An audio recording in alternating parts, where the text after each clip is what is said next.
I think the important context to know here is it actually wouldn't change very much because Iceland is already basically a member of the European Union. Back in the 1990s, both Norway and Iceland had referendums in which the population voted against joining the European Union, but the politicians there decided that it just wasn't realistic for them to be outside the EU when every other country in Europe was joining, and so they created this thing called the European Economic Area. That has basically recreated European Union membership, but without the voting rights. So Iceland already has to follow almost all areas of EU law, with the notable exception of some fisheries laws. But Iceland doesn't get a vote in the EU. That's the system they've had since the 1990s, along with Norway.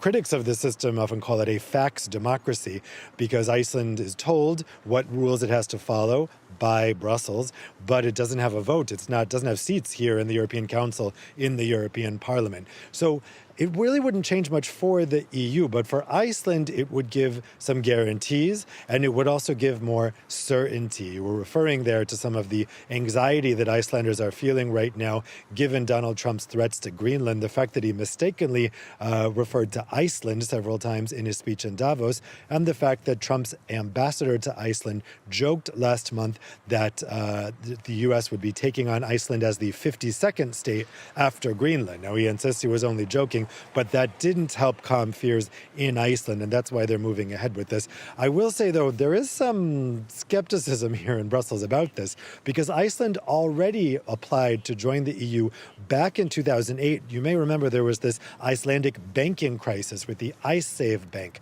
when all the banks, or almost all the banks in Iceland, collapsed. There was a panic then by the government. They applied to join the EU, but by the time they got far along in the process, then we had the Eurozone crisis, and all of a sudden the EU wasn't looking that appealing to Iceland, so they actually abandoned those EU membership talks back in 2013.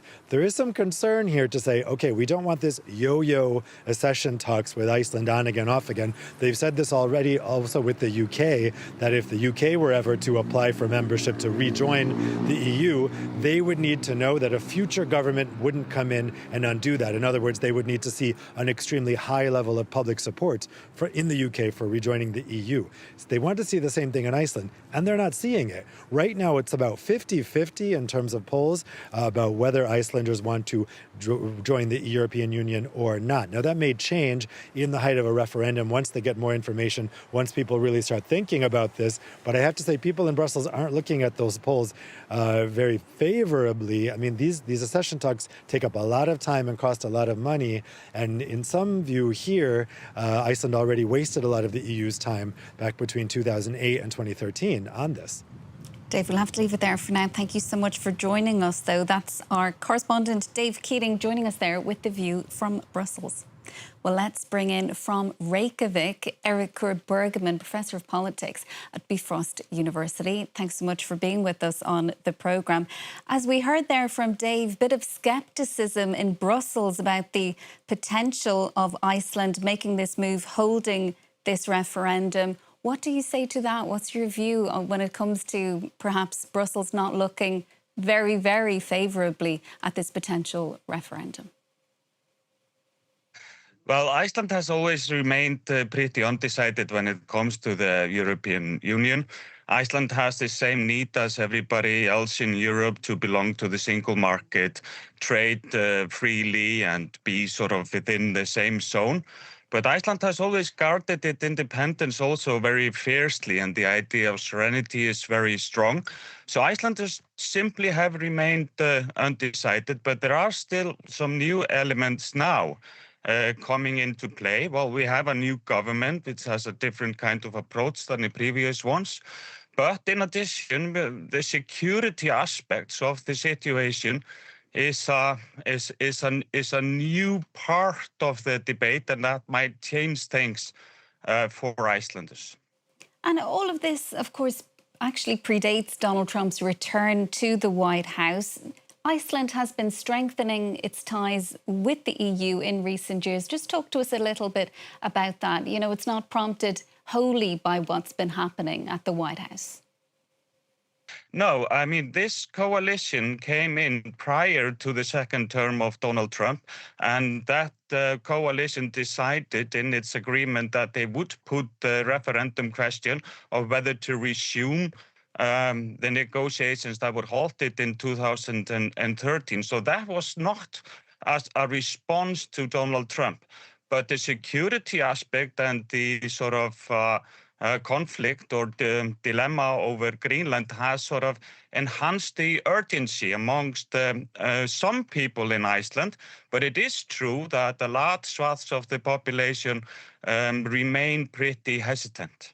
And is that why we're seeing so much diplomatic activity then? You know, this announcement, it comes after a flurry of visits by EU politicians to Iceland and vice versa. Well, I mean, Iceland would be an asset for the European Union pretty clearly. It would be the first time in more than 3 decades that a net contributor would join the European Union. Iceland is pretty trouble-free when it comes to sort of upholding the requirements of membership, a functioning democracy, a liberal democracy with a strong economy. So Iceland doesn't bring a lot of baggage with it, apart from its sort of staunch independence stance. So I think from the viewpoint of Brussels, Iceland should be a sort of an easy assimilation, and negotiations, they would revolve around fisheries. That would be the main stumbling block. And given a solution on that, the rest should be pretty sort of an easy transition for Iceland into the EU. But again, it is probably an sort of a conundrum for the EU to try to wrap its head around whether Iceland really means it this time around.